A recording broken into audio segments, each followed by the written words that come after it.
Olha, a recente reunião entre o presidente Lula e o ex-presidente Trump deu o que falar no cenário global, né? Mas o que realmente aconteceu a portas fechadas? É isso que a gente vai desvendar agora.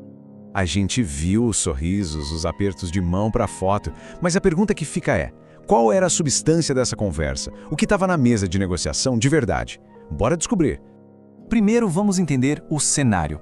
O encontro aconteceu lá na Malásia, um território neutro, sabe? O lugar escolhido a dedo para uma discussão que pode definir o futuro das relações entre Brasil e Estados Unidos. E tudo isso em cerca de 50 minutos. Foi o tempo da reunião a portas fechadas, onde duas agendas bem diferentes foram colocadas na mesa. Um tempo que pode parecer curto, mas que foi super denso em significado. Então, o que foi dito para todo mundo ouvir? Qual foi a versão oficial dos fatos? Porque, claro, sempre tem aquela narrativa que é construída para a imprensa, projetando otimismo e cooperação. Do lado americano, a mensagem foi bem direta, bem no estilo do Trump. Ele falou sobre bons negócios, que é um tema central para ele, sinalizando qual era a prioridade ali. E a declaração do Lula, seguiu na mesma linha, reforçou essa imagem de um diálogo produtivo, focado em temas comerciais, econômicos, tudo parecia bem alinhado. Então, resumindo a mensagem pública, fortalecer laços, negociar tarifas e, o ponto principal, agendar novas conversas. O resultado mais concreto, pelo menos o que foi dito, foi essa promessa de continuar o diálogo. Mas, como quase sempre acontece, a história não termina aí. Analistas que estavam acompanhando o evento de perto começaram a apontar uma certa tensão no ar, algo que não apareceu nos comunicados oficiais. O foco dessa análise foi a breve coletiva de imprensa que aconteceu antes da reunião. Foram só 9 minutos, mas olha, foram 9 minutos que acabaram sendo muito reveladores. E essa percepção de desconforto fica bem clara nessa citação da comentarista Berenice Leite. Ela sugere que, para o Lula, aquele momento pareceu uma eternidade. Uma frase forte, né? E a origem dessa tensão, segundo os relatos, foi a menção ao nome de Jair Bolsonaro. A expressão do Lula durante essa parte da entrevista foi o que mais chamou a atenção, sendo apontada como um sinal claro de mal-estar.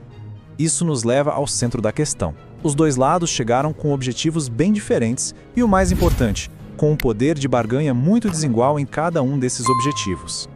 A negociação se dividiu em duas frentes.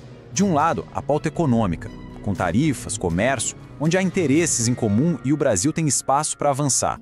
Do outro lado, a pauta política, focada em sanções e na Venezuela. E aí, segundo os analistas, a situação era mais desafiadora porque o Brasil teria pouca ou nenhuma moeda de troca. Para a gente entender como essa negociação se desenrolou, tem um relato bem específico do que aconteceu dentro da sala. Ele nos dá uma visão fascinante da possível estratégia que estava em jogo ali. E é importante dizer que essa informação vem de uma reportagem do jornal O Estado de São Paulo, que conversou com membros da comitiva brasileira, ou seja, é um relato de quem estava lá dentro. Bom, segundo essa reportagem, a conversa foi para um lado bem pessoal. Trump perguntou diretamente a Lula sobre os 580 dias que ele passou na prisão. E logo em seguida, teria se referido à situação de Lula usando a palavra perseguido. A interpretação dos analistas é que isso não foi um papo casual. Seria um movimento calculado, uma tática do Trump para quebrar o gelo e, quem sabe, desarmar o Lula, criando uma conexão para facilitar o avanço na pauta econômica, que era o que mais interessava aos Estados Unidos. Certo, depois de toda essa estratégia e conversa, quais foram os resultados práticos? O que de fato foi alcançado e, talvez mais importante, o que ficou de fora? Na prática, o que aconteceu foi o seguinte: as tarifas sobre produtos brasileiros não foram revertidas, continuam valendo. O que se conseguiu foi um cronograma para futuras negociações. E na frente política, figuras importantes como o senador Marco Rubio continuam sendo os principais interlocutores. E aqui tem um detalhe crucial. Apesar de terem criado um cronograma, nenhuma data específica foi marcada. Isso deixa o futuro dessas negociações bem aberto, sem um compromisso firme de quando o próximo passo vai ser dado.